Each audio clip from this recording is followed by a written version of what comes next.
Telangana DGP నియామకంపై సుప్రీంకోర్టులో విచారణ జరిగింది. సుప్రీంకోర్టు ప్రధాన న్యాయమూర్తి జస్టిస్ సూర్యకాంత్ ధర్మాసనం విచారణ జరిపింది. 4 వారాల్లో డీజీపీ నియామకంపై యూపీఎస్సీ తగిన సిఫార్సులు చేయాలని సుప్రీంకోర్టు ఆదేశించింది. సకాలంలో యూపీఎస్సీకి ప్రతిపాదిత డీజీపీ పేర్లను పంపటంలో తెలంగాణ సహా అనేక రాష్ట్రాలు ఆలస్యం చేస్తున్నాయని కోర్టు అభిప్రాయపడింది. ఈ ఆలస్యంతో మెరిట్ ఉన్న అధికారులకు అన్యాయం జరుగుతోందని ధర్మాసనం తెలిపింది. ఏ రాష్ట్రాలైనా ఆలస్యంగా పేర్లను పంపితే సుప్రీంకోర్టులో అప్లికేషన్లు దాఖలు చేయాలని ఆదేశించింది. బాధ్యులుగా ఉండకపోతే తగిన చర్యలు తప్పవని సుప్రీం హెచ్చరించింది. ఇదే అంశంపై పూర్తి సమాచారం అందిస్తారు మా ఢిల్లీ కరెస్పాండెంట్ వెంకటేష్. చెప్పండి.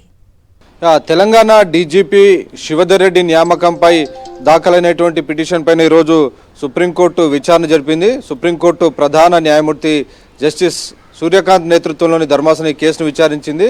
ప్రధానంగా ఈ అంశం పైన ప్రతిపాదనలు పంపడంలో తెలంగాణ ప్రభుత్వం ఆలస్యం చేయడం పైన ఈరోజు సుప్రీంకోర్టు ఆగ్రహం వ్యక్తం చేసింది. సకాలంలోనే ఈ ప్రతిపాదనలు పంపాలని ఆదేశాలు ఇచ్చింది. అలాగే కేవలం తెలంగాణ కాదు, అనేక రాష్ట్రాలు కూడా డీజీపీకి సంబంధించినటువంటి మెరిట్ ఉన్నటువంటి అధికారుల లిస్టు యూపీఎస్సీకి 6 నెలల ముందే పంపాలి. కానీ అలా పంపడంలో అనేక రాష్ట్రాలు కూడా ఆలస్యం చేస్తున్నాయనేటువంటి విషయాన్ని ఈరోజు సుప్రీంకోర్టు ఉటంకించింది. సో ఈ నేపథ్యం ఇలాంటి చర్యలకు పాల్పడుతున్నటువంటి రాష్ట్రాలకు ముందుగానే యూపీఎస్సీ లేఖలు రాసి ఆ మేరకు ప్రపోజల్స్ తీసుకోవాలని కూడా ఈరోజు యూపీఎస్సీకి ఆదేశాలు ఇస్తూ తెలంగాణ నుంచి వచ్చినటువంటి ప్రపోజల్స్ పైన డీజీపీగా మెరిట్ సంబంధించినటువంటి లిస్ట్ ఏదైతే ఉందో ఆ లిస్టుకు సంబంధించినటువంటి ఎవరైతే అభ్యర్థులు ఉన్నారో దానికి సంబంధించినటువంటి డీజీపీలను ఖరారు చేస్తూ ఆ మేరకు తెలంగాణ ప్రభుత్వానికి రికమెండేషన్స్ పంపాలని 4 వారాల్లోగా తెలంగాణ నూతన డీజీపీకి సంబంధించినటువంటి రికమెండేషన్స్ పూర్తి చేయాలని ఈరోజు సుప్రీంకోర్టు యూనియన్ పబ్లిక్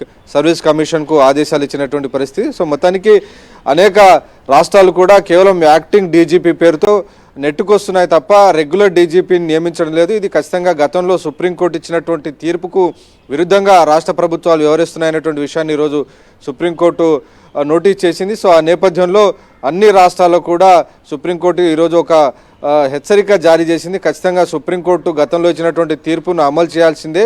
ఒకవేళ ఏ రాష్ట్ర ప్రభుత్వమైనా కనుక సకాలంలో డీజీపీల పేర్లు కనుక పంపకపోతే, అర్హత ఉన్నటువంటి డీజీపీల పేర్లు కనుక పంపకపోతే డెఫినెట్గా వారిపైన చర్యలు ఉంటాయని చెప్పింది.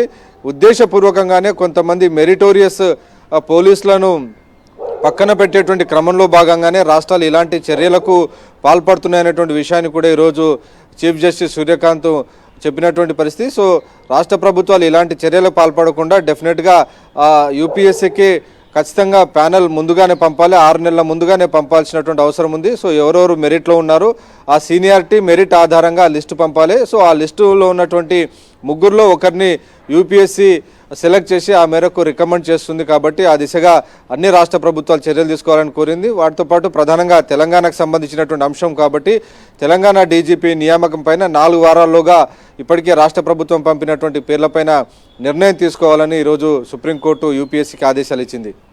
Right, thank you Venkatesh.